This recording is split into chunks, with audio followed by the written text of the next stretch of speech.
सुप्रभात दर्शक बंधु आज डिसेम्बर 14 तारिख रविवार।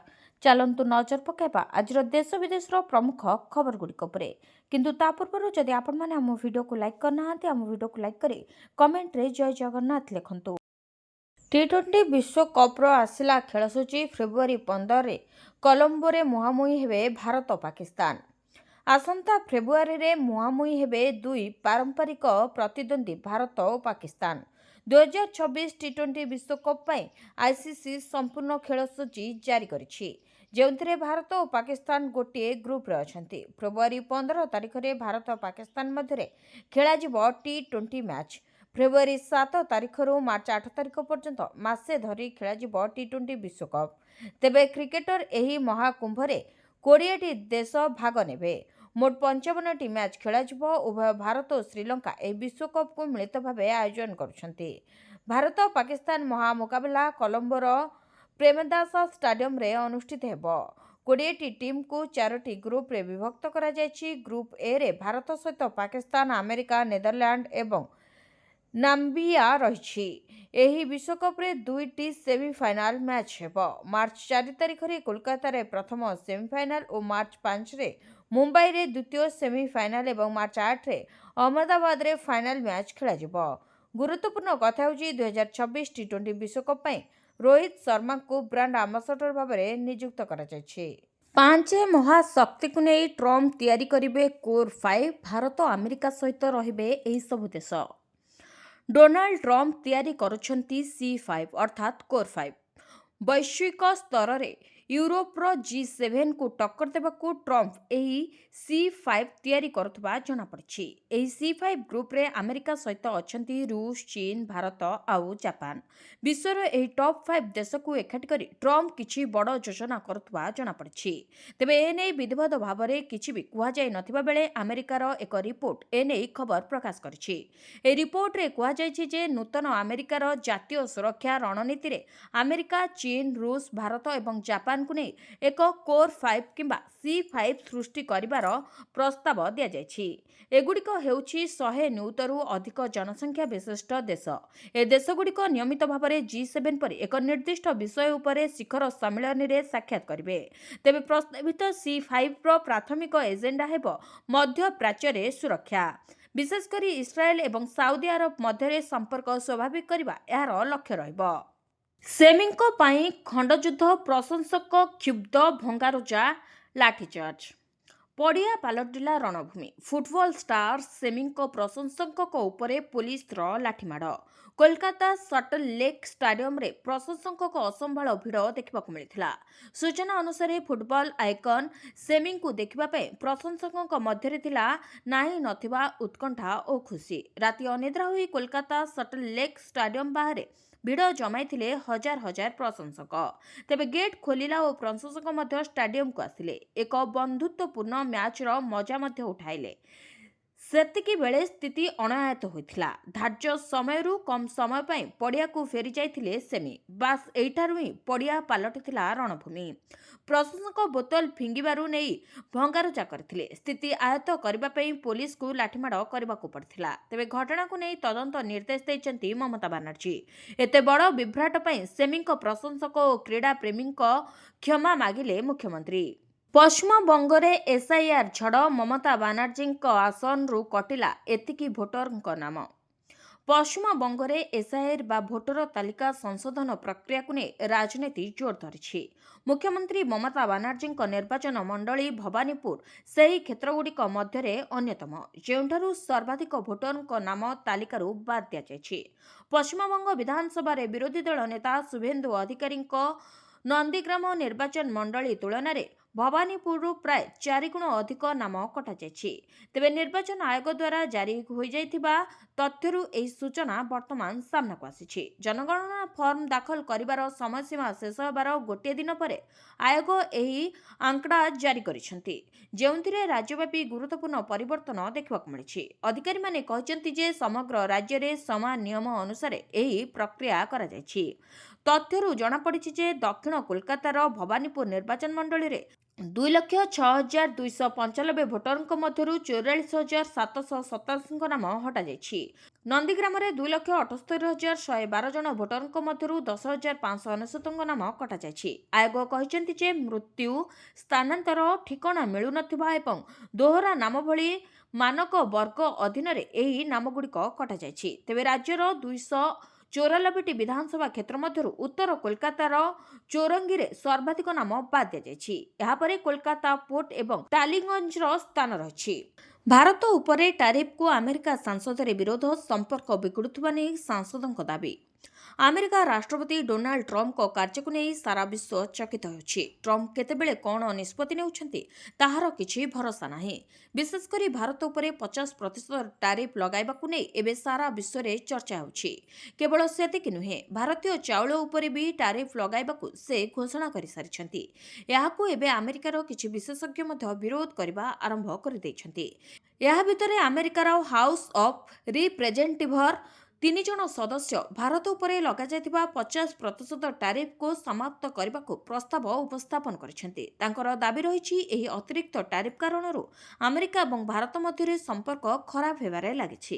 ଆମେରିକାର ହାଉସ୍ ଅଫ୍ ରିପ୍ରେଜେଣ୍ଟେଟିଭର 3 ଜଣ ସଦସ୍ୟ ଏକ ପ୍ରସ୍ତାବ ଉପସ୍ଥାପନ କରିଥିଲେ, ଯାହାର ଉଦ୍ଦେଶ୍ୟ ରାଷ୍ଟ୍ରପତି ଡୋନାଲ୍ଡ ଟ୍ରମ୍ପଙ୍କ ଜାତୀୟ ଜରୁରୀକାଳୀନ ସ୍ଥିତିକୁ ସମାପ୍ତ କରିବା। ଯେଉଁଥିରେ ଭାରତରୁ ଆମଦାନୀ ଉପରେ 50% ଟାରିଫ ଲଗାଯାଇଛି। ସେମାନେ ଏହି ନିଷ୍ପତ୍ତିକୁ ବେଆଇନ ଓ ଆମେରିକା ୱାର୍କସ କନ୍ଜ୍ୟୁମର ଓ ଦୁଇ ଦେଶର ସମ୍ପର୍କ ପାଇଁ ବିପଦ ବୋଲି କହିଛନ୍ତି। ରାସ୍ତା କଡ଼ରୁ ଅପରିପକ୍ୱ ଶିଶୁର ମୃତଦେହ ଉଦ୍ଧାର, ତଦନ୍ତ ଆରମ୍ଭ କଲା ପୁଲିସ। ଶିଳ୍ପନଗରୀ ଝାରସୁଗୁଡ଼ାରେ ପୁଣି ଥରେ ମାନବିକତାକୁ ଲଜ୍ଜିତ କଲା ଭଳି ଏକ ଅଭାବନୀୟ ଘଟଣା ସାମ୍ନାକୁ ଆସିଛି। ସକାଳେ ସହରର ଜନଗହଳିପୂର୍ଣ୍ଣ ମଙ୍ଗଳ ବଜାର ଅଞ୍ଚଳରୁ ଏକ ପରିପକ୍ୱ ଶିଶୁର ମୃତଦେହ ଉଦ୍ଧାର କରାଯାଇଛି। ତେବେ ସ୍ଥାନୀୟ ଲୋକମାନେ ମଙ୍ଗଳ ବଜାରସ୍ଥିତ ସମବାୟ ବ୍ୟାଙ୍କ ସମ୍ମୁଖରେ ଏକ ଧଳା କପଡ଼ାରେ ଗୁଡ଼ା ହୋଇଥିବା କିଛି ବସ୍ତୁ ପଡ଼ିଥିବାର ଦେଖିବାକୁ ପାଇଥିଲେ। ସନ୍ଦେହ ହେବାରୁ ପାଖକୁ ଯାଇ ଦେଖିବା ବେଳକୁ ତାହା ଏକ ଶିଶୁର ମୃତଦେହ ବୋଲି ଜଣାପଡ଼ିଥିଲା। ଶିଶୁଟିର ଶରୀର ଗଠନରୁ ଏହା ଏକ ଅପରିପକ୍ୱ ଭ୍ରୂଣ ବୋଲି ଅନୁମାନ କରାଯାଉଛି। ସମ୍ଭବତଃ ଗର୍ଭାବସ୍ଥାର 4ରୁ 5 ମାସ ମଧ୍ୟରେ ଏହାର ଅପରିପକ୍ୱ ପ୍ରସବ କିମ୍ବା ଗର୍ଭପାତ କରାଯାଇ କେହି ଏହାକୁ ରାସ୍ତା କଡ଼ରେ ଫିଙ୍ଗି ଦେଇ ଚାଲିଯାଇଛି। ତେବେ ଘଟଣା ସମ୍ପର୍କରେ ଖବର ପାଇବା ମାତ୍ରକେ ଝାରସୁଗୁଡ଼ା ଥାନା ପୁଲିସ ତୁରନ୍ତ ଘଟଣାସ୍ଥଳରେ ପହଞ୍ଚି ପୁଲିସ ମୃତଦେହକୁ ଜବତ କରିବା ସହିତ ବ୍ୟବଚ୍ଛେଦ ପାଇଁ ପଠାଇଛି। ଏନେଇ ଥାନାରେ ଏକ ଅପମୃତ୍ୟୁ ମାମଲା ମଧ୍ୟ ରୁଜୁ କରାଯାଇଛି। ତେବେ କେଉଁ ପରିସ୍ଥିତିରେ ଏବଂ କିଏ ଏହି ଶିଶୁଟିକୁ ଏଭଳି ଅବସ୍ଥାରେ ଫିଙ୍ଗି ଦେଇଗଲା ସେ ନେଇ ପୁଲିସ ତନାଘନା ଚଳାଇଛି। ମଙ୍ଗଳବଜାର ଅଞ୍ଚଳରେ ଏଭଳି ଘଟଣା ନୁହେଁ ପ୍ରାୟ 5 ମାସ ତଳେ ମଧ୍ୟ ଠିକ୍ ଏହି ଅଞ୍ଚଳର ଏହି ଏକ ଅଳିଆ ଗଦାରୁ ଜଣେ ନବଜାତ ଶିଶୁପୁତ୍ରକୁ କେହି ଫିଙ୍ଗି ଦେଇଥିବା ଅବସ୍ଥାରେ ଉଦ୍ଧାର କରାଯାଇଥିଲା। ତେବେ ବାରମ୍ବାର ଏଭଳି ହୃଦୟ ବିଦାରକ ଘଟଣା ଘଟୁଥିବାରୁ ସାଧାରଣରେ ତୀବ୍ର ଅସନ୍ତୋଷ ପ୍ରକାଶ ପାଇଛି। ମହାନଦୀକୁ ହତ୍ୟା ଷଡ଼ଯନ୍ତ୍ର ଚାଲିଛି କହିଲେ ପ୍ରସନ୍ନ ଆଚାର୍ଯ୍ୟ। ମହାନଦୀ ପ୍ରସଙ୍ଗର ବିରୋଧୀ ଦଳ ଉପନେତା ପ୍ରସନ୍ନ ଆଚାର୍ଯ୍ୟଙ୍କ ବଡ଼ ବୟାନ। ବିଜେପିକୁ ଟାର୍ଗେଟ କରି ମହାନଦୀ ସଂକଟର ସମାଧାନ କେବେ ବୋଲି ପ୍ରଶ୍ନ କରିଛନ୍ତି ପ୍ରସନ୍ନ ଆଚାର୍ଯ୍ୟ। ସେ କହିଛନ୍ତି, ସରକାର ଆଭିମୁଖ୍ୟ ସ୍ପଷ୍ଟ କରନ୍ତୁ, ଆପୋଷ ସମାଧାନ ପାଇଁ ସର୍ତ୍ତାବଳୀ କ'ଣ ରହିବ? ସରକାର ମହାନଦୀ ଟ୍ରିବ୍ୟୁନାଲରୁ ଓହରି ଯିବେନି ତ ବୋଲି ପ୍ରଶ୍ନ କରିଛନ୍ତି ପ୍ରସନ୍ନ। କିଛି ବର୍ଷ ହେଲା ମହାନଦୀକୁ ହତ୍ୟା କରିବାକୁ ଷଡ଼ଯନ୍ତ୍ର ଚାଲିଛି। ଦୁଃଖର ସହିତ କହିବାକୁ ପଡ଼ୁଛି, ଷଡ଼ଯନ୍ତ୍ରର ମୁକସାକ୍ଷୀ ଭାରତ ସରକାର। ତେବେ ମହାନଦୀର ହତ୍ୟା ହେବ ମାନେ ଓଡ଼ିଶାର ହତ୍ୟା ହେବ। ଓଡ଼ିଶା ସରକାରଙ୍କ ବିନା ସହମତିରେ ଆନିକଟ ତିଆରି କରୁଛି ଛତିଶଗଡ଼। ପୂର୍ବରୁ କେନ୍ଦ୍ରୀୟ ଜଳ ଆୟୋଗର ହସ୍ତକ୍ଷେପ ଲୋଡ଼ିଥିଲା ବିଜେଡି। ଏବେ କେନ୍ଦ୍ରରେ, ରାଜ୍ୟରେ ଓ ଛତିଶଗଡ଼ରେ ବିଜେପି ସରକାର ରହିଛି। ହେଲେ ଓଡ଼ିଶା ସରକାର କୌଣସି ପଦକ୍ଷେପ ନେଉନାହାନ୍ତି। ସେପଟେ ପ୍ରସନ୍ନଙ୍କ ପ୍ରଶ୍ନରେ ଉତ୍ତର ରଖିଛନ୍ତି ବିଜେପି ବିଧାୟକ ଜୟନାରାୟଣ ମିଶ୍ର। ବଦଳିପାରେ ମନରେଗା ଯୋଜନାର ନାମ। ଗ୍ରାମୀଣ ସ୍ତରରେ ଶ୍ରମିକମାନଙ୍କୁ ରୋଜଗାର ଦେଉଥିବା ମନରେଗା ଯୋଜନାର ନାମ ପରିବର୍ତ୍ତନ ହୋଇପାରେ। ମିଳିଥିବା ସୂଚନା ଅନୁସାରେ ସରକାର ମନରେଗାର ନାମ ପରିବର୍ତ୍ତନ କରି ପୂଜ୍ୟ ବାପୁ ଗ୍ରାମୀଣ ରୋଜଗାର ଯୋଜନା କରିପାରନ୍ତି ସରକାର। ସୂଚନା ଅନୁସାରେ ସଂଶୋଧିତ ଆଇନ ସମ୍ପର୍କରେ କୌଣସି ସରକାରୀ ଘୋଷଣା ହୋଇନାହିଁ। ତେବେ ସଂଶୋଧିତ ନିୟମ ଅନୁଯାୟୀ ନିଯୁକ୍ତିକୁ 100 ଦିନରୁ 125 ଦିନ ପର୍ଯ୍ୟନ୍ତ ବୃଦ୍ଧି କରାଯିବ। ଆର୍ଥିକ ଦୃଷ୍ଟିରୁ ଦୁର୍ବଳ ରାଜ୍ୟଗୁଡ଼ିକରେ ପାଣ୍ଠିର ଉତ୍ତମ ବ୍ୟବହାର ପାଇଁ ନିୟମରେ ପରିବର୍ତ୍ତନ ଆଣିବାର ସମ୍ଭାବନା ରହିଛି। ସୂଚନା ଅନୁସାରେ କେନ୍ଦ୍ର ସରକାର ଡିସେମ୍ବର 12ରେ ମନରେଗା ନାମ ପରିବର୍ତ୍ତନକୁ ଅନୁମୋଦନ କରିଛନ୍ତି। ଭାରତର ପ୍ରମୁଖ ଗ୍ରାମୀଣ ନିଯୁକ୍ତି ଯୋଜନାକୁ ପୂଜ୍ୟ ବାପୁ ଗ୍ରାମୀଣ ରୋଜଗାର ଗ୍ୟାରେଣ୍ଟି ଯୋଜନା ଭାବରେ ନାମିତ କରିଛନ୍ତି। ସରକାର ଯୋଜନା ଅଧୀନରେ ସର୍ବନିମ୍ନ ଗ୍ୟାରେଣ୍ଟି ନିଯୁକ୍ତି ଦିବସ ସଂଖ୍ୟା ମଧ୍ୟ 125 ଦିନକୁ ବୃଦ୍ଧି କରିଛନ୍ତି। ଏହା ବ୍ୟତୀତ ସର୍ବନିମ୍ନ ମଜୁରୀ ପ୍ରତିଦିନ 240 ଟଙ୍କାକୁ ସଂଶୋଧିତ କରାଯାଇଛି। ଏହି ଯୋଜନା ମୂଳତଃ ଜାତୀୟ ଗ୍ରାମୀଣ ନିଯୁକ୍ତି ଗ୍ୟାରେଣ୍ଟି ନାମରେ 2005ରେ ଆରମ୍ଭ କରାଯାଇଥିଲା। ପରେ ଏହାକୁ ମହାତ୍ମା ଗାନ୍ଧୀ ଜାତୀୟ ଗ୍ରାମୀଣ ନିଯୁକ୍ତି ଗ୍ୟାରେଣ୍ଟି ଯୋଜନା ବା ମନରେଗା ନାମରେ ନାମିତ କରାଯାଇଥିଲା। ଏହାର ପ୍ରାଥମିକ ଲକ୍ଷ୍ୟ ହେଉଛି ଗ୍ରାମୀଣ ଭାରତରେ ଅଣକୁଶଳୀ ନାଗରିକଙ୍କ ପାଇଁ ଜୀବିକା ସୁରକ୍ଷା ବୃଦ୍ଧି କରିବା। ଏହାର ନିୟମ ଅନୁଯାୟୀ ପ୍ରତ୍ୟେକ ପରିବାରର କାମ କରିବାକୁ ଇଚ୍ଛୁକ ବୟସ୍କମାନଙ୍କୁ ଅତି କମ୍ରେ 100 ଦିନର ମଜୁରୀ ନିଯୁକ୍ତି ପ୍ରଦାନ କରିବା। ସାଇବର ଥାନାରେ ଖୋଲିବ ଫରେନ୍ସିକ୍ ୟୁନିଟ୍। ସାଇବର ଅପରାଧୀଙ୍କ ପଞ୍ଝାରେ ଓଡ଼ିଶା। ସାଇବର ଠକେଇ କମୁନି, ଠକ ବି ଧରାପଡ଼ୁନାହାନ୍ତି। କିଛି ହାତଗଣତି ମାମଲା ଛାଡ଼ିଦେଲେ 1/3 ଠକେଇ ଘଟଣାରେ ପୁଲିସର ତଦନ୍ତ ଧିମା ରହିଛି। ଏଣିକି ସାଇବର ତଦନ୍ତକୁ ଆହୁରି ଶାଣିତ କରିବା ଲାଗି ରାଜ୍ୟର 34ଟି ସାଇବର ଥାନାରେ ଫରେନ୍ସିକ୍ ୟୁନିଟ୍ ସ୍ଥାପନ ହେବ। ଏନେଇ ପୁଲିସ ବିଭାଗ ପକ୍ଷରୁ ପ୍ରକ୍ରିୟା ଆରମ୍ଭ ହୋଇଛି। ଏଥିରେ 117 ଜଣ ସାଇବର ବିଶେଷଜ୍ଞଙ୍କୁ ନିଯୁକ୍ତି ଦିଆଯିବ। ସେମାନେ ପରୀକ୍ଷାଗାରରେ ବିଭିନ୍ନ ବିଶ୍ଳେଷଣ କରିବେ। ପରୀକ୍ଷାଗାରରେ ଇଲେକ୍ଟ୍ରୋନିକ୍ ପ୍ରମାଣ ବିଶ୍ଳେଷଣ କରିବା, ଡିଲିଟ୍ ହୋଇଥିବା ତଥ୍ୟ ପୁନରୁଦ୍ଧାର, ଡିଜିଟାଲ ପ୍ରମାଣପତ୍ର ଆଦି କାର୍ଯ୍ୟ କରାଯିବ। ଏହାଦ୍ୱାରା ତଦନ୍ତ ଓ ମାମଲା ପରିଚାଳନା କ୍ଷମତା ବୃଦ୍ଧି ସହ ସାଇବର ଅପରାଧୀଙ୍କୁ ଚିହ୍ନଟ ସୁବିଧା ହେବ। ଏହି ପରୀକ୍ଷାଗୁଡ଼ିକୁ ଆଇଟି ହାର୍ଡୱେୟାର, ଫରେନ୍ସିକ୍ ଉପକରଣ, ଲାଇସେନ୍ସ ପ୍ରାପ୍ତ ସଫ୍ଟୱେୟାର ଆଦି ଯୋଗାଇ ଦିଆଯିବ। ଖୁବ୍ ଶୀଘ୍ର ସାଇବର ଥାନାଗୁଡ଼ିକରେ ଫରେନ୍ସିକ୍ ପରୀକ୍ଷାଗାର କାର୍ଯ୍ୟକ୍ଷମ ହେବ ବୋଲି ବିଶେଷ ସୂତ୍ରରୁ ଜଣାପଡ଼ିଛି। ଭୁବନେଶ୍ୱର ସ୍ଥିତ କ୍ରାଇମବ୍ରାଞ୍ଚର ସାଇବର କମ୍ପ୍ଲେକ୍ସରେ ଏକ କେନ୍ଦ୍ରୀୟ ସାଇବର ଫରେନ୍ସିକ୍ ପରୀକ୍ଷାଗାର ପ୍ରତିଷ୍ଠା କରାଯିବ। କେନ୍ଦ୍ରୀୟ ପରୀକ୍ଷାଗାର ଉଚ୍ଚମାନର ଫରେନ୍ସିକ୍ ଉପକରଣ ଓ ସର୍ଭର ରହିବ। ସାଇବର ଅପରାଧ ତଦନ୍ତ ପାଇଁ ଆବଶ୍ୟକ ହାର୍ଡୱେୟାର, ସଫ୍ଟୱେୟାର ଓ ଭିତ୍ତିଭୂମି ଯୋଗାଇ ଦିଆଯିବ। ସେହିପରି ଫରେନ୍ସିକ୍ ୟୁନିଟ୍କୁ ସୁଦୃଢ଼ କରିବାକୁ ଗୁରୁତ୍ୱ ମଧ୍ୟ ଦିଆଯାଉଛି। ସାଇବର ଫରେନ୍ସିକ୍ ଡିଜିଟାଲ ତଦନ୍ତ, ସାଇବର ଆର୍ଥିକ ବିଶ୍ଳେଷଣ ଓ ସୂଚନା ପ୍ରଯୁକ୍ତିବିଦ୍ୟା ପ୍ରୟୋଗ କରି ପ୍ରମାଣ ଯୋଗାଡ଼ ଲାଗି 117 ଜଣ ସାଇବର ବିଶେଷଜ୍ଞଙ୍କୁ ନିୟୋଜିତ ଲାଗି ରାଜ୍ୟ ସରକାର ଅନୁମୋଦନ କରିଛନ୍ତି। ସୂଚନାଯୋଗ୍ୟ ଯେ ଗତ 16 ମାସରେ ରାଜ୍ୟରେ 222 କୋଟି 9,78,647 ଟଙ୍କା ଠକେଇ ହୋଇଛି। ତେବେ 3,486ଟି ସାଇବର ଠକେଇ ଘଟଣାରେ 727 ସାଇବର ଠକ ଗିରଫ ହୋଇଛନ୍ତି। 104 ମାମଲାରେ ସମ୍ପୃକ୍ତ ଥିବା ଅଭିଯୁକ୍ତଙ୍କ ବିରୋଧରେ ଚାର୍ଜସିଟ୍ ଦାଖଲ କରାଯାଇଛି। ତେବେ ସାଇବର ଠକେଇ ହ୍ରାସ, ଗିରଫ ସଂଖ୍ୟା ବୃଦ୍ଧି ଓ ପ୍ରମାଣ ଯୋଗାଡ଼ କରି ଠକଙ୍କୁ ଦଣ୍ଡିତ ଲାଗି ଫରେନ୍ସିକ୍ ୟୁନିଟ୍ ବଡ଼ ଭୂମିକା ତୁଲାଇବ ବୋଲି ଆଶା ରଖିଛି ଓଡ଼ିଶା ପୁଲିସ।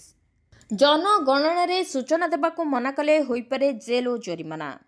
ଜନଗଣନା ଅଧିନିୟମ 1948 ଅନୁସାରେ ଭାରତର ପ୍ରତ୍ୟେକ ନାଗରିକଙ୍କୁ ଜନଗଣନା ଅଧିକାରୀଙ୍କ ଦ୍ୱାରା ପଚରାଯିବାରେ ସୂଚନା ଦେବା ଆଇନତଃ ଜରୁରୀ।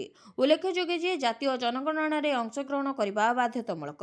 ଏଥିରେ ଯଦି କୌଣସି ନାଗରିକ ଜାଣିଶୁଣି ଜନଗଣନା ପ୍ରଶ୍ନର ଜବାବ ନ ଦିଏ, ଏହାକୁ ଜନଗଣନା ଅଧିନିୟମ ଉଲ୍ଲଂଘନ ମନେ କରାଯିବ। ଆଇନ ଅଧିକାରୀଙ୍କୁ ଏପରି ଲୋକଙ୍କ ବିରୋଧରେ କାର୍ଯ୍ୟାନୁଷ୍ଠାନ ଲାଗି ଅଧିକାର ଦେଇଛି। ସୂଚନା ଦେବାକୁ ମନା କଲେ ନାଗରିକଙ୍କୁ 1,000 ଟଙ୍କା ପର୍ଯ୍ୟନ୍ତ ଜରିମାନା ମଧ୍ୟ ହୋଇପାରେ। ଏହି ରାଶି ଖୁବ୍ କମ୍ ମନେ ହେଉଛି। ତେବେ ଜରିମାନା ଆଦାୟ କରି ରାଜକୋଷ ଭରିବା ସରକାରଙ୍କ ଉଦ୍ଦେଶ୍ୟ ନୁହେଁ, ବରଂ ଏଥିଲାଗି ଲୋକଙ୍କୁ ସଚେତନ କରିବା ମୁଖ୍ୟ ଉଦ୍ଦେଶ୍ୟ ବୋଲି କୁହାଯାଉଛି। ଗୁରୁତର ଅପରାଧ ଯେପରିକି ଜନଗଣନା କାମରେ ବାଧା ଦେବା, ଅଧିକାରୀଙ୍କୁ ଧମକାଇବା ଅଥବା ଚେତାବନୀ ପରେ ବାରମ୍ବାର ମନା କରିବା ଯୋଗୁଁ ଆଇନ 3 ବର୍ଷ ପର୍ଯ୍ୟନ୍ତ ଜେଲ୍ ଅଥବା ଜରିମାନା କିମ୍ବା ଉଭୟ ଦଣ୍ଡ ହୋଇପାରେ। ହେଲେ ଏପର୍ଯ୍ୟନ୍ତ ଦେଶରେ ଏହି ପ୍ରାବଧାନକୁ କେଉଁଠି ହେଲେ ଉପଯୋଗ କରାଯାଇ ନାହିଁ। ଯଦି କୌଣସି ବ୍ୟକ୍ତି ଜନଗଣନା ଅଧିକାରୀଙ୍କୁ ପ୍ରବେଶ କରିବାକୁ ଅଟକାଏ, ଏହି କାର୍ଯ୍ୟ ଏକ ଦଣ୍ଡନୀୟ ଅପରାଧ। ତେବେ ଜନଗଣନା ଅଧିକାରୀଙ୍କୁ ଆଇନତଃ ସୂଚନା ଏକତ୍ର କରିବାର ଅଧିକାର ରହିଛି। ତେବେ ଜନଗଣନା ଅଧିନିୟମ କେବଳ ନାଗରିକଙ୍କ ଦାୟିତ୍ୱ ନୁହେଁ। ଯଦି କେହି ଅଧିକାରୀ ଏହି ସରକାରୀ ଡ୍ୟୁଟି କରିବାକୁ ମନା କରନ୍ତି ଅଥବା ଡାଟାରେ ହେରଫେର କରନ୍ତି, ତାଙ୍କୁ ମଧ୍ୟ ଦଣ୍ଡିତ ହେବାକୁ ପଡ଼ିପାରେ। ଏଥିରେ ଅଧିକାରୀଙ୍କୁ 3 ବର୍ଷ ପର୍ଯ୍ୟନ୍ତ ଜେଲ୍ ଦଣ୍ଡ ହୋଇପାରେ ବୋଲି ଜଣାପଡ଼ିଛି। ନୂଆ ବର୍ଷରେ ନୂଆ ହିତାଧିକାରୀଙ୍କୁ ସରକାରଙ୍କ ଭେଟି 2ଟି କିସ୍ତି ପାଇବେ ସୁଭଦ୍ରା ହିତାଧିକାରୀ। ସୁଭଦ୍ରା ହିତାଧିକାରୀଙ୍କ ପାଇଁ ଖୁସି ଖବର। ନୂଆ ବର୍ଷରେ ଏକାଥରକେ 2ଟି କିସ୍ତି ଅର୍ଥାତ୍ 10,000 ଟଙ୍କା ପାଇବେ ନୂଆ ସୁଭଦ୍ରା ହିତାଧିକାରୀ। ଏନେଇ ସୂଚନା ଦେଇଛନ୍ତି ଉପମୁଖ୍ୟମନ୍ତ୍ରୀ ପ୍ରଭାତୀ ପରିଡ଼ା। ସେ କହିଛନ୍ତି, ଆମ ପୋର୍ଟାଲ ଖୋଲା ସରିଛି। 21 ବର୍ଷ ଯାହାକୁ ହେଲା ସେମାନେ ଆପେ ଆପେ ଯୋଡ଼ି ହେଉଛନ୍ତି। ସମସ୍ତେ ସୁଭଦ୍ରା ଟଙ୍କା ପାଇବେ, ସେଥିପାଇଁ ଆମ ବିଭାଗ କାମ କରୁଛି ବୋଲି କହିଛନ୍ତି ଉପମୁଖ୍ୟମନ୍ତ୍ରୀ। ତେବେ କ୍ଷେତ୍ର ପରିଦର୍ଶନ ପରେ ସୁଭଦ୍ରା ଯୋଜନାରେ ଯୋଡ଼ି ହୋଇଛନ୍ତି 17 ଲକ୍ଷରୁ ଉର୍ଦ୍ଧ୍ୱ ମହିଳା। ବର୍ତ୍ତମାନ 1,93,99,801 ମହିଳା ପ୍ରଥମ ଦ୍ୱିତୀୟ କିସ୍ତି ଟଙ୍କା ପାଇସାରିଛନ୍ତି। ସେଥିମଧ୍ୟରୁ 97,51,479 ଜଣ ମହିଳା ସୁଭଦ୍ରା ଟଙ୍କା ପାଇଥିବା ଜଣାପଡ଼ିଛି। ଏଣିକି ଝିଅ ବାହାଘର କଲେ ମିଳିବ ଏତିକି ହଜାର ଟଙ୍କା, 60 ଦିନ ପୂର୍ବରୁ କରିବାକୁ ପଡ଼ିବ ଆବେଦନ। ସୁଭଦ୍ରା ଯୋଜନା ପରେ ଯୁବତୀମାନଙ୍କୁ ଆଉ ଏକ ଭେଟି ଦେଇଛନ୍ତି ରାଜ୍ୟ ସରକାର, ଯାହାର ନାଁ ହେଉଛି ମୁଖ୍ୟମନ୍ତ୍ରୀ କନ୍ୟା ବିବାହ ଯୋଜନା। ଏହି ମୁଖ୍ୟମନ୍ତ୍ରୀ କନ୍ୟା ବିବାହ ଯୋଜନାର ଗାଇଡଲାଇନ୍ ଜାରି କରାଯାଇଛି। ସମସ୍ତ ଜିଲ୍ଲାପାଳଙ୍କୁ ନେଇ ମହିଳା ଓ ଶିଶୁ ବିଭାଗ ପକ୍ଷରୁ ଚିଠି କରାଯାଇଛି। ଏହି ଯୋଜନାରେ ବିବାହ ପାଇଁ କନ୍ୟାକୁ 51,000 ଟଙ୍କାର ଆର୍ଥିକ ସହାୟତା ମିଳିବ। ଗାଇଡଲାଇନ୍ରେ କୁହାଯାଇଛି ଯେ ବିବାହ ପାଇଁ ଝିଅର ବୟସ 18 ବର୍ଷରୁ 35 ବର୍ଷ ଓ ପୁଅର ବୟସ 21 ବର୍ଷରୁ 35 ବର୍ଷ ହୋଇଥିବା ଆବଶ୍ୟକ। ଗୋଟିଏ ପରିବାରରେ ଜଣେ କନ୍ୟା ପାଇଁ ହିଁ ଏହି ସହାୟତା ରାଶି ମିଳିପାରିବ। ପ୍ରଥମ ବିବାହ ପାଇଁ ହିଁ ଏହି ସହାୟତା ରାଶି ଦିଆଯିବ ବୋଲି ଜଣାପଡ଼ିଛି।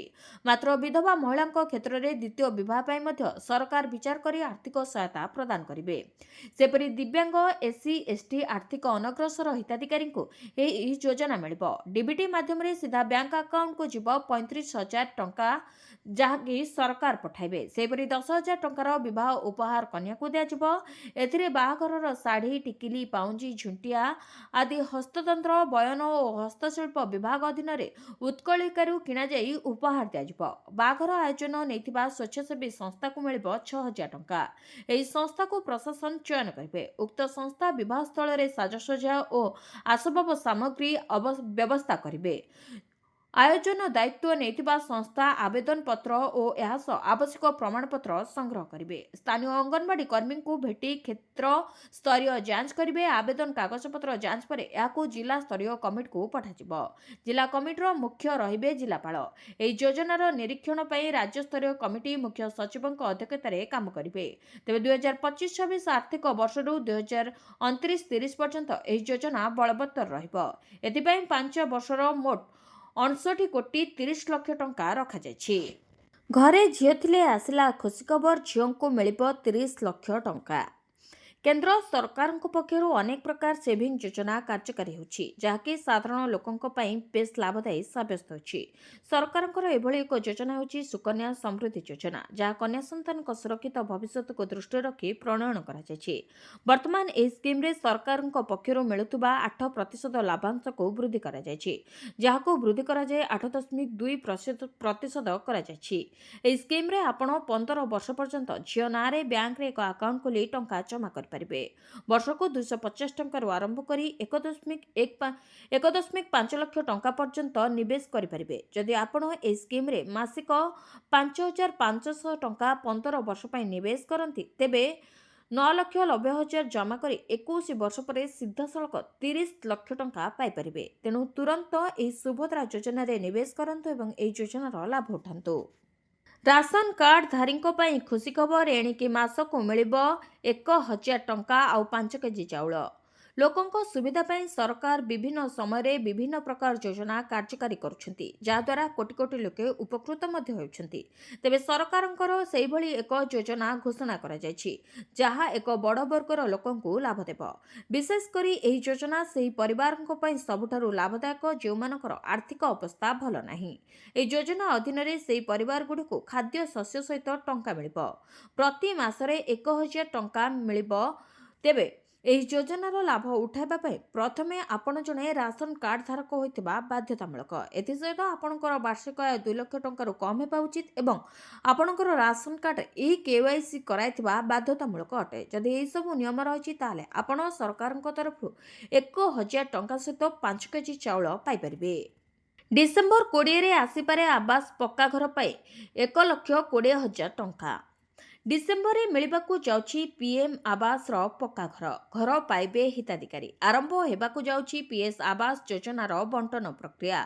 ପର୍ଯ୍ୟାୟକ୍ରମେ ଆବାସ ଘର ଦେବେ କେନ୍ଦ୍ର ସରକାର। ତେବେ ପ୍ରଧାନମନ୍ତ୍ରୀ ନରେନ୍ଦ୍ର ମୋଦି ପିଏମ୍ ଆବାସ ପକ୍କା ଘର ଦେବେ ବୋଲି ଗଣମାଧ୍ୟମରେ ଖୁବ୍ ଜୋର ଚର୍ଚ୍ଚା ଧରିଥିଲା। ପ୍ରଧାନମନ୍ତ୍ରୀ ଆବାସ ଯୋଜନାରେ ଘର ଖଣ୍ଡେ ପାଇବାକୁ ଅପେକ୍ଷା କରିଥିବା ଲକ୍ଷ ଲକ୍ଷ ଗରିବ ପରିବାରଙ୍କ ପାଇଁ ଆସିଛି ଖୁସି ଖବର। ତେବେ पीएम आवास योजना रे पक्का घर पाइबे हिताधिकारी तेबे एने डिसेम्बर 20 रे पक्का घर मिलिबो बोली सूचना मिली तेबे पर्यायक्रमे ଏହି आवास घर दियाଯିବ भाग ହୋଇଥିବା ଏବଂ ଭିନ୍ନକ୍ଷମ ହିତାଧିକାରୀଙ୍କୁ ମଧ୍ୟ ଘର ଦେବେ ସରକାର। ଏହା ସହ ପ୍ରଧାନମନ୍ତ୍ରୀ ଅନ୍ତୋଦୟ ଯୋଜନାରେ ହିତାଧିକାରୀଙ୍କୁ ଘର ବାଣ୍ଟିବେ ସରକାର। ପରେ ପର୍ଯ୍ୟାୟକ୍ରମେ ଘର ପାଇବେ ସମସ୍ତ ହିତାଧିକାରୀ ଏବଂ ଯେଉଁମାନେ ଆୟକରଦାତା ହୋଇନଥିବେ ସେମାନଙ୍କର ଘର ଘର ବୁଲି ତର୍ଜମା କରୁଛନ୍ତି ଅଧିକାରୀ। ଏହି ତର୍ଜମା ସରିଲା ପରେ ନୂଆ ଲିଷ୍ଟ ଆସିବ ଏବଂ ଏହି ଅନୁସାରେ ଡିସେମ୍ବର 20 ବେଳକୁ ଆବାସ ପକ୍କା ଘର ମିଳିବ ବୋଲି ଚର୍ଚ୍ଚା ହେଉଛି। ଏହି ସମୟରେ ଆସିବ ସିଏମ୍ କିଷାନ ଟଙ୍କା। ସିଏମ୍ କିଷାନ ହିତାଧିକାରୀଙ୍କ ପାଇଁ ଆସିଲା ଖୁସି ଖବର। ଖାତାକୁ ଆସିବ ଟଙ୍କା। ଯଦି ଆପଣ କାଳିଆ ଯୋଜନାରେ ଟଙ୍କା ପାଉଛନ୍ତି ତେବେ ଆପଣଙ୍କ ପାଇଁ ଏହି ଖବରଟି ଗୁରୁତ୍ୱପୂର୍ଣ୍ଣ। ତେବେ ସରକାର ନୂଆଖାଇରେ ଚାଷୀଙ୍କ ଖାତାକୁ 2000 ଟଙ୍କା ପଠାଇଥାନ୍ତି।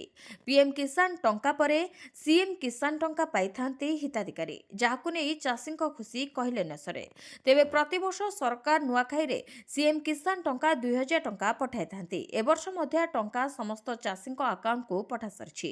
ଅଗଷ୍ଟ 28ରେ ନୂଆଖାଇ ପଡ଼ୁଥିବାରୁ ସେହିଦିନ 2000 ଟଙ୍କା ଦେଇଥିଲେ ସରକାର। ସମସ୍ତ ଚାଷୀଙ୍କୁ ଏହି ଟଙ୍କା ମିଳିଛି ବୋଲି ଗଣମାଧ୍ୟମରେ ଚର୍ଚ୍ଚା ଜୋର ଧରିଥିଲା। କିନ୍ତୁ ଏଯାଏଁ ବହୁତ ଚାଷୀଙ୍କୁ ଏହି ଟଙ୍କା ମିଳିନି। ତେବେ ଆସନ୍ତୁ ଜାଣିବା କେମିତି କ'ଣ କଲେ ସମସ୍ତ ଚାଷୀ ଏହି ଟଙ୍କା ପାଇପାରିବେ।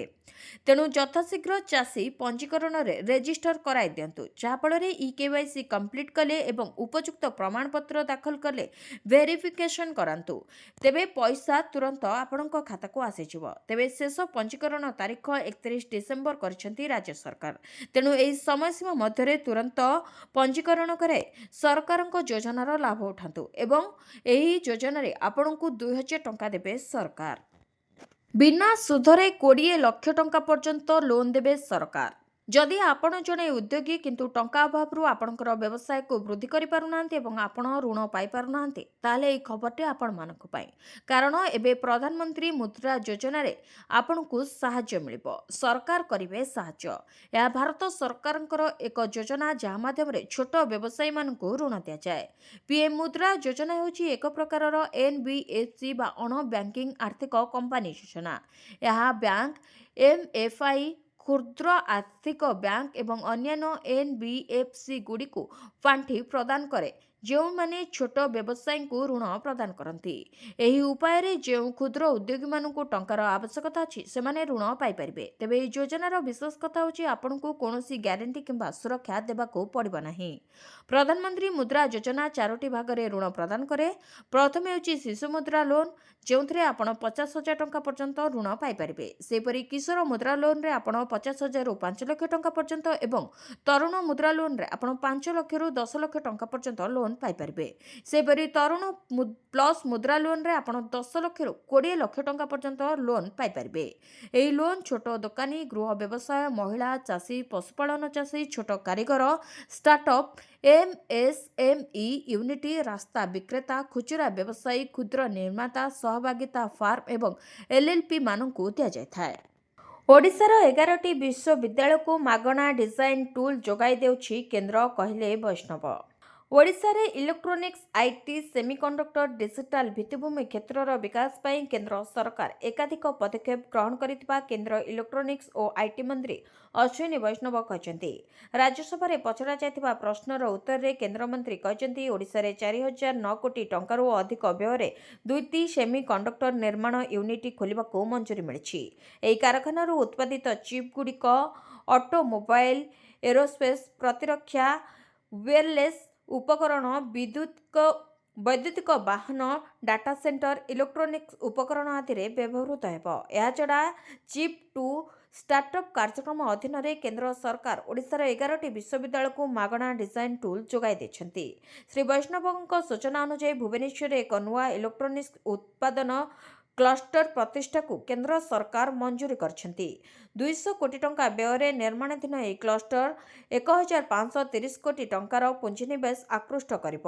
ଏଥିସହିତ 3000 ନିଯୁକ୍ତି ସୁଯୋଗ ମଧ୍ୟ ସୃଷ୍ଟି କରିବ। ତେବେ ଇଲେକ୍ଟ୍ରୋନିକ୍ସ କ୍ଷେତ୍ରରେ ଏବେ ସୁଦ୍ଧା 398 କୋଟି ଟଙ୍କା ନିବେଶ କରାଯାଇଥିବା ବେଳେ 572ରୁ ଅଧିକ ନିଯୁକ୍ତି ସୁଯୋଗ ସୃଷ୍ଟି ହୋଇଛି। ଡିଜିଟାଲ ଦକ୍ଷତା ବିକାଶ ଲାଗି ଜାତୀୟ ଇଲେକ୍ଟ୍ରୋନିକ୍ସ ଏବଂ ଆଇଟି ପ୍ରତିଷ୍ଠାନ ଓଡ଼ିଶାରେ 2ଟି କେନ୍ଦ୍ର ସ୍ଥାପନ କରିବା ସହିତ 35ଟି କେନ୍ଦ୍ରରୁ ମାନ୍ୟତା ପ୍ରଦାନ କରିଛି। ଏସବୁ କେନ୍ଦ୍ର କଟକ, ଭୁବନେଶ୍ୱର, ସମ୍ବଲପୁର, ବାଲେଶ୍ୱର ସମେତ ରାଜ୍ୟର ବିଭିନ୍ନ ସ୍ଥାନରେ ଅବସ୍ଥାପିତ।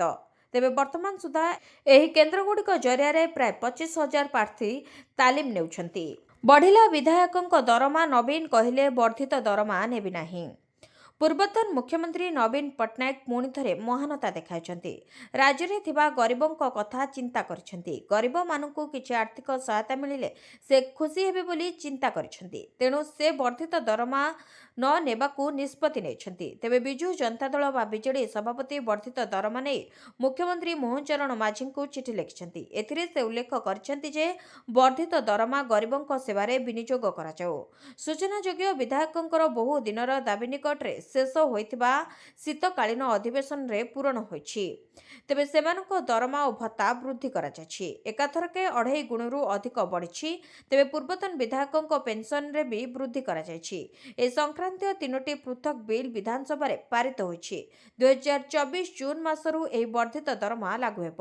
ଏଣିକି ପ୍ରତି 5 ବର୍ଷରେ ବିଧାୟକଙ୍କ ଦରମା ସ୍ୱାଭାବିକ ଭାବେ ବୃଦ୍ଧି ହେବ। ଆଉ ବିଧାନସଭାରେ ବିଲ୍ ଆଣିବାକୁ ପଡ଼ିବ ନାହିଁ। ଶେଷ ଥର ପାଇଁ 2017 ମସିହାରେ ବିଧାୟକଙ୍କ ଦରମା ସଂଶୋଧିତ ହୋଇଥିଲା। 2017 ମସିହା ସଂଶୋଧନ ପରେ ବିଧାୟକମାନେ ମୂଳ ଦରମା ବାବଦକୁ ମାସିକ 35,000 ଟଙ୍କା ପାଉଥିଲେ। ତେବେ ଭତ୍ତା ମିଶାଇଲେ ଏହା ମାସିକ ପାଖାପାଖି 1 ଲକ୍ଷ ଟଙ୍କା ହେଉଥିଲା। ଏବେ ସଂଶୋଧନ କରାଯାଇ ମୂଳ ଦରମାକୁ ମାସିକ 90,000 ଟଙ୍କା କରାଯାଇଛି। ଶ୍ରୀମନ୍ଦିର ପହିଲି ଭୋଗନୀତି ନିର୍ଘଣ୍ଟକୁ ଅନୁମୋଦନ। 16 ଡିସେମ୍ବରରୁ 13 ଜାନୁଆରୀ ପର୍ଯ୍ୟନ୍ତ ଚାଲିବ ସ୍ୱତନ୍ତ୍ର ନୀତି। ଶ୍ରୀମନ୍ଦିରର ପହିଲି ଭୋଗନୀତି ନିର୍ଘଣ୍ଟକୁ ଉଭୟ ଛତିଶା ନିଯୋଗ ଓ ନୀତି ସବ୍ କମିଟିର ଅନୁମୋଦନ ମିଳିଛି। 16 ଡିସେମ୍ବରରୁ 13 ଜାନୁଆରୀ ପର୍ଯ୍ୟନ୍ତ ପହିଲି ଭୋଗନୀତି ପାଇଁ ରାତି 2ଟାରୁ ହେବ ଦ୍ୱାର ଫିଟା। ତେବେ ଶୃଙ୍ଖଳିତ ଦର୍ଶନ ପାଇଁ ସେବାୟତମାନେ ଗଠନ କରିବେ ସବ୍ କମିଟି। 3 ପ୍ରଶାସନ ଓ ସ୍ୱେଚ୍ଛାସେବୀଙ୍କୁ ନେଇ ସେବକମାନେ ଶୃଙ୍ଖଳିତ ଦର୍ଶନ ନେଇ ବିଚାର ବିମର୍ଶ କରିବେ। ସେପରି ଦିବ୍ୟାଙ୍ଗ ଦର୍ଶନ ପାଇଁ ପ୍ରସ୍ତୁତ ହୋଇଛି ଚିଠା ମାର୍ଗଦର୍ଶିକା। ତେବେ ନୀତି ସବ୍ କମିଟି ଓ ଛତିଶା ନିଯୋଗରେ ନୀତିଗତ ଭାବରେ ଗୃହୀତ ହୋଇଛି ଏହି ଚିଠା ମାର୍ଗଦର୍ଶିକା। ପୁରୀବାସୀଙ୍କ ଶୃଙ୍ଖଳିତ ଦର୍ଶନ ପାଇଁ ବୈଠକରେ ଆଲୋଚନା ହୋଇଛି। ତେବେ ଶ୍ରୀଗୁଣ୍ଡିଚା ମନ୍ଦିରରେ ଦର୍ଶନ ନେଇ ଆଲୋଚନା ମଧ୍ୟ କରାଯାଇଛି। ଶ୍ରୀଗୁଣ୍ଡିଚା ମନ୍ଦିରରେ ଗର୍ଭଗୃହ ଦର୍ଶନ ମନା କରାଯାଇଛି। ସମ୍ପୂର୍ଣ୍ଣ ସଂରକ୍ଷଣ ପରେ ଆରମ୍ଭ ହେବ ଦର୍ଶନ ବ୍ୟବସ୍ଥା। ତେବେ ଦିବ୍ୟାଙ୍ଗ, ବୟସ୍କ, ଶିଶୁଙ୍କ ପାଇଁ ଲାଗୁ ହେବ ନାହିଁ ଟିକେଟ। ଏଥିପାଇଁ ସ୍ୱତନ୍ତ୍ର ଏସ୍ଓପି ପ୍ରସ୍ତୁତ ହେବ। ରତ୍ନ ଭଣ୍ଡାର ପାଇଁ ମଧ୍ୟ ହୋଇଛି ଚିଠା ଏସ୍ଓପି। ଏହାକୁ ନେଇ ଲେବୁଲ କମିଟିରେ ଉପସ୍ଥାପନ କରାଯିବ। ଏହାକୁ ହାଇ ଲେବୁଲ କମିଟିରେ ଉପସ୍ଥାପନ କରାଯିବ। ପରେ ପରିଚାଳନା କମିଟି ଆଲୋଚନା ପରେ ରାଜ୍ୟ ସରକାରଙ୍କ ପାଖରେ ଉପସ୍ଥାପିତ ହେବ। ରାଜ୍ୟରେ ବଢୁଛି ଶୀତର ପ୍ରକୋପ। ଆହୁରି ସପ୍ତାହେ ପ୍ରବଳ ଥଣ୍ଡା। ଥଣ୍ଡାରେ ଥରୁଛି ସାରା ରାଜ୍ୟ। ଉପକୂଳରୁ ପଶ୍ଚିମ, ଉତ୍ତରରୁ ଦକ୍ଷିଣ ଓଡ଼ିଶା ସବୁଆଡେ ହାଡ଼ ଭଙ୍ଗା ଶୀତ। କୋରାପୁଟ ଜିଲ୍ଲା ଦାମନଯୋଡ଼ିରେ ସର୍ବନିମ୍ନ ତାପମାତ୍ରା 3 ଡିଗ୍ରୀ ରେକର୍ଡ କରାଯାଇଛି। ସେପରି କନ୍ଧମାଳ ଜିଲ୍ଲା ଉଦୟଗିରିରେ ସର୍ବନିମ୍ନ ତାପମାତ୍ରା 4 ଡିଗ୍ରୀ ରେକର୍ଡ କରାଯାଇଥିବା ବେଳେ କନ୍ଧମାଳ ଦାରିଙ୍ଗବାଡିରେ ପ୍ରବଳ ଶୀତ ସାଙ୍ଗକୁ ତୁଷାରପାତ ମଧ୍ୟ ଦେଖିବାକୁ ମିଳିଛି। ଆଗାମୀ ସପ୍ତାହ ପର୍ଯ୍ୟନ୍ତ ଶୀତ ଲହରୀରୁ ନିସ୍ତାର ନାହିଁ। ପାହାଡିଆ ଅଞ୍ଚଳରେ 5 ଡିଗ୍ରୀ ତଳେ ରହିପାରେ ତାପମାତ୍ରା। ରାଜ୍ୟର ଅନ୍ୟାନ୍ୟ ସ୍ଥାନ ଗୁଡିକରେ ମଧ୍ୟ ତଳମୁହାଁ ରହିବ ପାରଦ। ତେବେ ଭାରତୀୟ ପାଣିପାଗ ବିଜ୍ଞାନ ଏଭଳି ଆକଳନ କରିଛି। ଜାତୀୟ ରାଜପଥରେ କୁହୁଡିର ପ୍ରଭାବ ଜନଜୀବନକୁ ଅସ୍ତବ୍ୟସ୍ତ କରୁଛି। ଝାରସୁଗୁଡାରେ ହାଡ଼ଭଙ୍ଗା ଶୀତ ଅନୁଭୂତ ହେଉଥିବା ବେଳେ ସକାଳ 5:30 ସୁଦ୍ଧା ସେଠାରେ ତାପମାତ୍ରା 8.8 ଡିଗ୍ରୀ ରେକର୍ଡ କରାଯାଇଛି। ତେବେ ଶୀତରେ ଥରୁଛି ଲକ୍ଷ୍ମୀପୁର। ଅସହ୍ୟ ହୋଇଛି ଥଣ୍ଡା। ବିଶେଷକରି ଥଣ୍ଡା କାରଣରୁ ଧାନ ଅମଳ ସକାଶେ ଅପେକ୍ଷା କରିଥିବା ଚାଷୀ ଅଧିକ ଅସୁବିଧାର ସମ୍ମୁଖୀନ ହେଉଥିବା ବେଳେ ରାତି ତମାମ ଖଳାରେ ଶୀତ କାକରରେ ଜଗି ରହୁଛନ୍ତି ଧାନ। ସ୍ଥଗିତ ରହିଲା ଶିକ୍ଷକ ଆନ୍ଦୋଳନ। 2 ବିଧାୟକଙ୍କ ବୁଝାସୁଝା ପରେ ଓହରିଲା ଶିକ୍ଷକ ସଂଘ।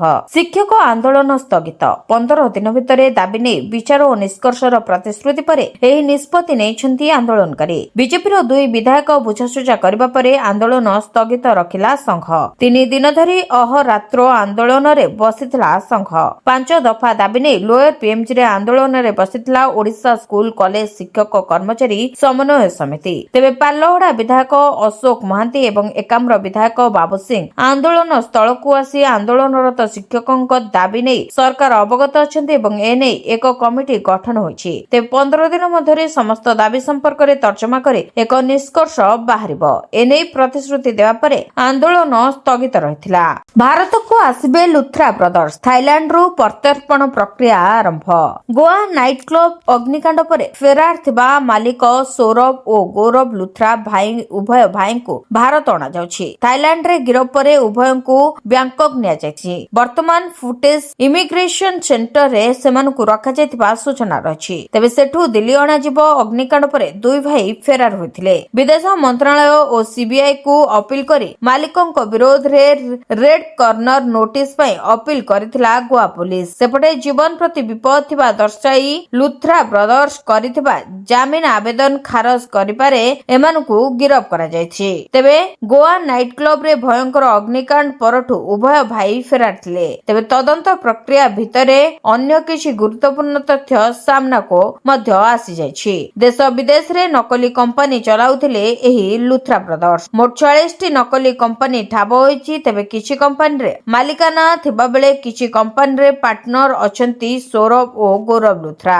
ତେବେ ଗୋଆର ଅନ୍ୟତମ ନାମିଦାମୀ ନାଇଟ୍ କ୍ଲବ ରୋମିଓ ଲେନ୍ର ରୋଷେଇ ଘରେ ଗ୍ୟାସ ସିଲିଣ୍ଡର ଫାଟିବା ଯୋଗୁଁ ଭୟଙ୍କର ଅଗ୍ନିକାଣ୍ଡ ଘଟିଥିଲା। 25 ଜଣଙ୍କ ମୃତ୍ୟୁ ସହ 50ରୁ ଅଧିକ ଲୋକେ ଆହତ ହୋଇଥିଲେ। ତେବେ ଅଗ୍ନି ନିରାପତ୍ତା ବ୍ୟବସ୍ଥାରେ ତ୍ରୁଟି କାରଣରୁ ଭୟଙ୍କର ଅଗ୍ନିକାଣ୍ଡକୁ ରୋକାଯାଇ ପାରିନଥିବା ଅଭିଯୋଗ ହୋଇଛି। ভিডিওটিକୁ ଶେଷ ଯାଏ ଦେଖିଥିବାରୁ ଆପଣମାନଙ୍କୁ ଧନ୍ୟବାଦ। ଯଦି ଭିଡ଼ିଓଟି ଆପଣଙ୍କୁ ପସନ୍ଦ ଆସିଛି ତାହେଲେ ଭିଡ଼ିଓକୁ ଲାଇକ୍ କରି କମେଣ୍ଟରେ ଜୟ ଜଗନ୍ନାଥ ଲେଖନ୍ତୁ। ଆଉ ଯଦି ଚ୍ୟାନେଲରେ ନୂଆ ଅଛନ୍ତି ତାହେଲେ ଚ୍ୟାନେଲକୁ ସବସ୍କ୍ରାଇବ୍ କରି ପାଖରେ ଥିବା ବେଲ୍ ଆଇକନକୁ ପ୍ରେସ୍ କରନ୍ତୁ।